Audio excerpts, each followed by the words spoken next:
Ito na nga ba ang sinasabi ko sa inyo mga minamahal dahil nga alam naman natin na palpak, mahina itong abogado ni former President Duterte para nga po sa kanyang kaso sa crimes against humanity, itong si Kaufman, hugas dili.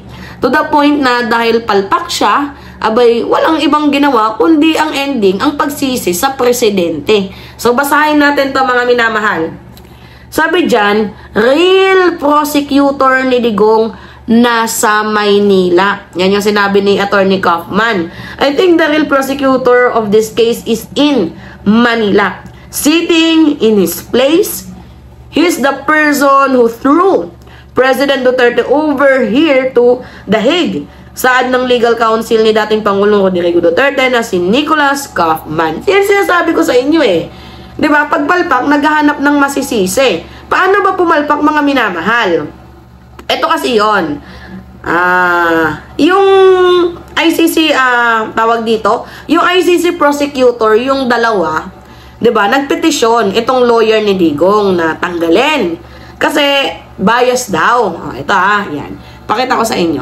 Yan yung gustong tanggalin ng kampo ni Duterte. Kasi yan yung dalawang yan, pumirma para, 'di ba, ma-issuehan ng warrant of arrest itong si former President Duterte. So, ngayon, ang ibig nilang sabihin, dahil nga pumirma, mga minamahal, itong dalawang prosecutor na to, kaya nahainan ng probable cause na issuehan ng warrant of arrest, itong si former President Duterte, ngayon, ang gusto nilang ipalabas, bias na. Kasi alam na nila yung husga na talagang i-convict nila itong si Digong. Uulitin ko sa inyo mga minamahal, yung dalawang judge na yan, okay sige, literally pumirma sila. Pero yung nakasaad naman doon is probable cause. Ibig sabihin, posibleng ginawa. Hindi naman di porket, diba, sila yung pumirma, tapos na-issue ng warrant of arrest, yung magiging boto nila is conviction agad. Kasi yung probable cause, ibig sabihin lang naman doon, posibleng ginawa para hindi na muling maulit pa. Diba? Yung war crimes, yung genocide, or yung crimes against humanity. So, posibleng ginawa. Pero hindi pa naman sinasabi na si Digong ang gumawa. Kasi ang gusto nila palabasin, dapat ma-disqualify na yung dalawang judges na yan. Kasi, mga bias. Diba pinapadisqualify? Ngayon, dininay ng ICC. Talagang pumalpak dyan si Kaufman. Diba? Sayang yung bayad. Alam naman natin na pera-pera lang naman yan. Ubus na tayo yung lakas ni Kaufman. Kasi mahirap naman talagang depensahan yung kaso ni Digong. 8,500 pages document against him and 15 hours video clip. So talagang grabing ebidensya, tons of evidences. So sobrang hirap sa madaling sabi na ilaban pa yan. Pero dahil nga abogado, sige, dahil may bayad yan, galing sa kaban ng bayan, allegedly, di ba, ay sinisikap ni Kaufman na i-proceed yung kaso. Kahit alam naman niya sa sarili niya na malabo naman talaga.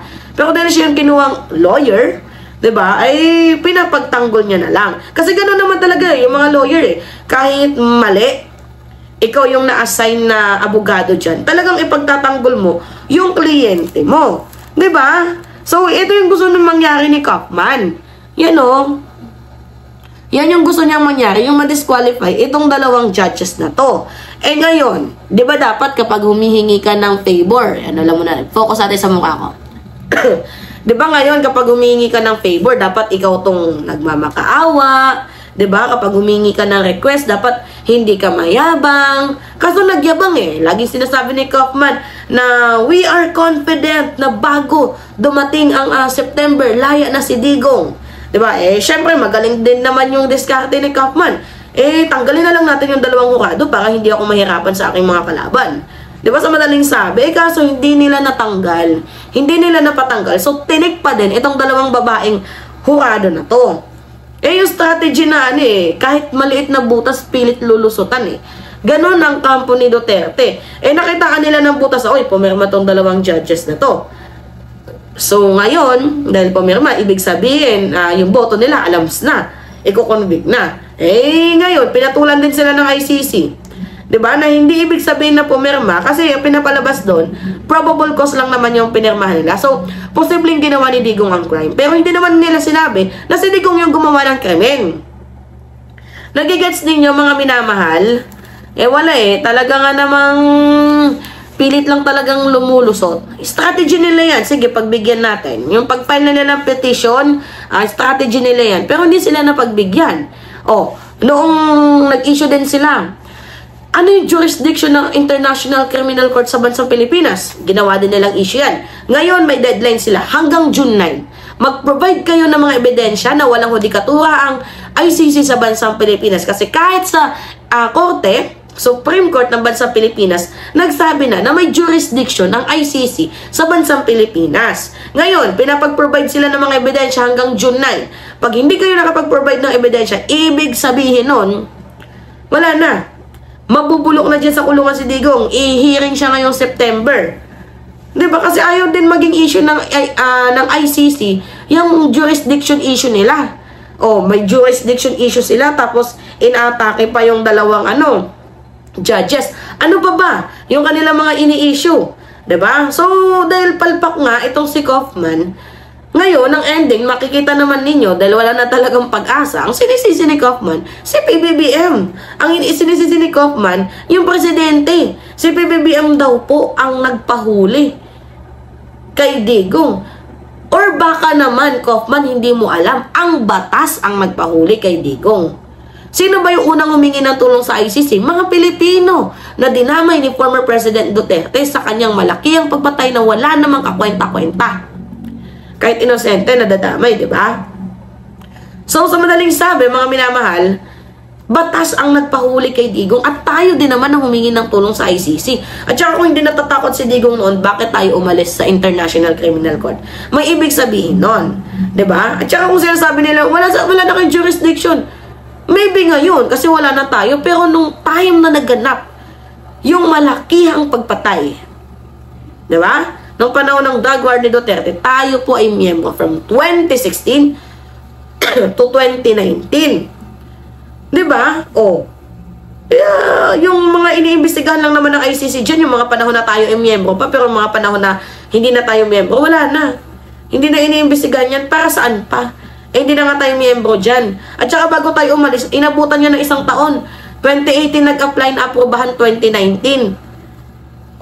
See? Kamo, hindi lang talaga kaya diba? Hindi lang kaya ni Kaufman ang mga eksenang hanas dahil sobrang bigat ng kaso ni Digong. Kaya ginagawa niya, naninisi na lang din. Tama bang behavior yan, sir? Ang maninisi, gawin mo na lang yung part mo. Depensahan mo na lang si Digong, ipagtanggol mo na lang siya. Kasi yan naman yung duties and responsibilities mo as a lawyer niya. Hindi yung maghanap ka ng masisisi. Diba?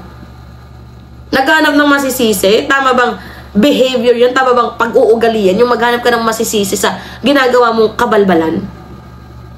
Gets ninyo, mga minamahal? Alright. So, yun po.